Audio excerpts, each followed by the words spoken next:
नमस्कार, मैं हूं कंचन, आप सभी का स्वागत करती हूं महाकुंभ महास्नान के इस विशेष कार्यक्रम में। मौनी अमावस्या और बसंत पंचमी के बाद करोड़ों सनातनी हिंदुओं को अब प्रतीक्षा है माघी पूर्णिमा के महास्नान की। आपको याद होगा, पौष पूर्णिमा की शुभ तिथि से महाकुंभ का प्रारंभ हुआ था और अब आने वाली है माघ माह की पूर्णिमा। मौनी अमावस्या के बाद धार्मिक ग्रंथों में इस तिथि को अत्यंत शुभ माना गया है। कहा जाता है कि इस दिन किए जप तप स्नान और दान से मिले फल को हजारों गौदान के बराबर माना गया है और इस बार तो 144 वर्षों के बाद दुर्लभ संयोग भी बन रहा है।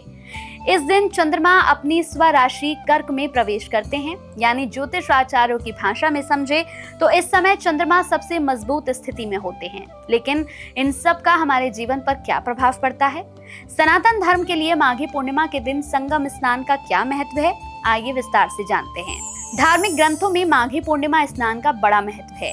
मान्यता है कि संगम के त्रिवेणी तट पर इस दिन स्नान करने से जन्म जन्म के पाप कट जाते हैं। माना जाता है इस दिन ब्रह्मांड की सारी ऊर्जा जल में संचित होने लगती है, जिसकी वजह से जल औषधि युक्त अमृत बन जाता है। देव गंधर्व भी इस दिन तीर्थों के राजा प्रयागराज में स्नान करने के लिए आतुर रहते हैं।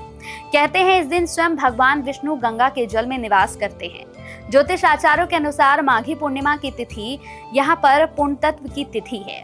इस तिथि के स्वामी चंद्रदेव हैं और चंद्रदेव के बारे में कहा जाता है कि इस दिन वो अपनी पूरी ऊर्जा के साथ आकाश मंडल में यहाँ पर कांतिमान दिखाई देते हैं और उनका प्रभाव जल और मन दोनों पर पड़ता है।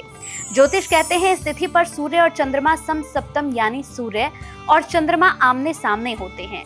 ऐसे संयोग में पवित्र नदियों में खासकर संगम के त्रिवेणी तट पर स्नान करने से मानसिक कष्टों से मुक्ति मिल जाती है और मन को असीम शांति की प्राप्ति होती है।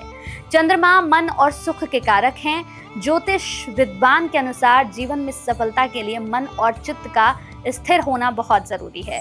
अगर आपको अपने जीवन में आज भी बहुत उतार चढ़ाव देखने को मिलते हैं, सुख की कमी होती है, तो कहीं ना कहीं आपकी कुंडली में चंद्रमा कमजोर हैं। कमजोर चंद्रमा जीवन में सुख प्राप्ति में बाधक देखे गए हैं। इसीलिए आप माघी पूर्णिमा का स्नान जरूर करें और अगर प्रयागराज का संगम तट मिल जाए तो कहना ही क्या। प्रयागराज तीर्थों के राजा हैं। ऐसे में इस पवित्र स्थान पर स्नान करने से न सिर्फ आपके कष्ट मिट जाते हैं बल्कि चंद्रमा को बल भी मिलता है। तो चलिए माघी पूर्णिमा के महास्नान की तिथि नोट कर लीजिए। पंचांग के अनुसार माघ पूर्णिमा की तिथि की शुरुआत 11 फरवरी शाम 6:55 से हो रही है और 12 फरवरी को शाम 7:22 पर पूर्णिमा तिथि समाप्त होगी। उदया तिथि के अनुसार 12 फरवरी को माघ पूर्णिमा का महास्नान होगा।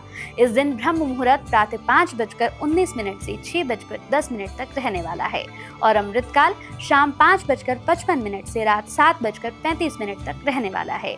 इन मुहूर्त में आप संकल्प करके संगम में डुबकी लगा सकते हैं और उसके बाद यथाशक्ति दान कर सकते हैं।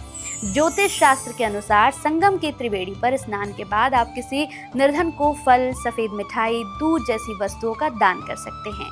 इस दिन किया गया स्नान और दान आपके जीवन में बड़ा परिवर्तन लाने की क्षमता रखता है।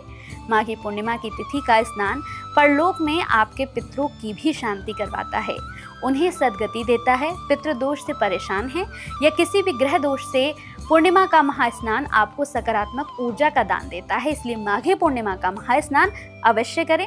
अगर किसी वजह से आप प्रयागराज के तट पर ये स्नान नहीं कर पाते हैं तो घर पर रहकर ही स्नान के जल में संगम तट का लाया जल या फिर गंगा जल मिलाकर स्नान अवश्य करें।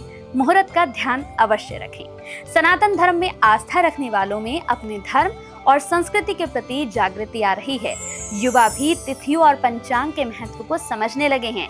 ऐसे में माघी पूर्णिमा स्नान का फल अवश्य प्राप्त करें और दूसरों को भी प्रेरित करें।